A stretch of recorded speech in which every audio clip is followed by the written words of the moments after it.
নমস্কাৰ পুনৰ এটা নতুন ভিডিঅ'লৈ আপোনালোকক স্বাগতম জনাইছোঁ। আজিৰ ভিডিঅ'টোত আমি কথা পাতিম ৰাজ্যিক কৰ্মচাৰীসকলৰ এনুৱেল ইনক্ৰিমেণ্ট সম্পৰ্কে।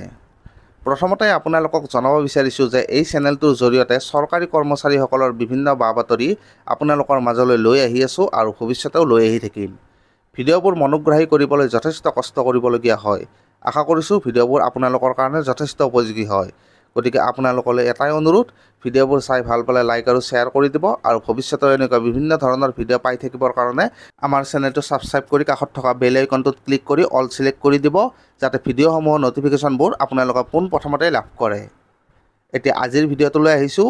আজিৰ ভিডিঅ'টোত আমি আলোচনা কৰিম চৰকাৰী কৰ্মচাৰীসকলৰ এনুৱেল ইনক্ৰিমেণ্ট সম্পৰ্কে।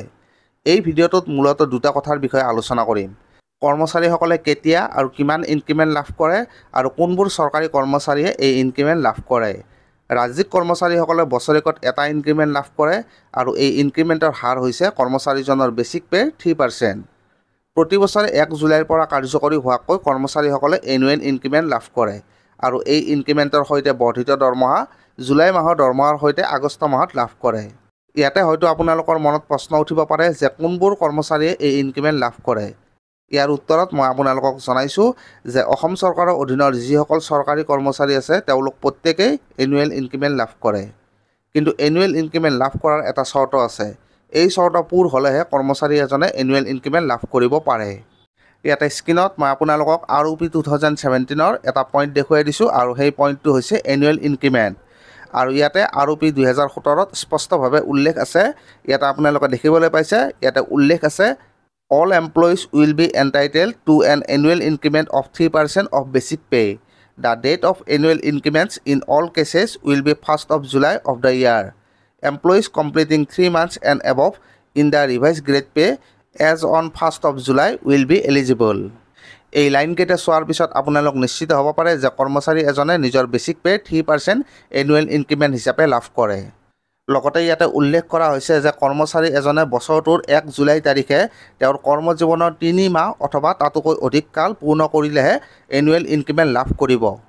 ইয়াতে সহজ ভাষাত আপোনালোকক বুজাই দিবলৈ চেষ্টা কৰিছোঁ যে কৰ্মচাৰী এজনে যদি বছৰটোৰ 1 জুলাই তাৰিখে নিজৰ কৰ্মজীৱনৰ 3 মাহ কাৰ্যকাল সম্পূৰ্ণ কৰে তেনেহ'লেহে তেওঁ ইনক্ৰিমেণ্ট লাভ কৰিবলৈ যোগ্য।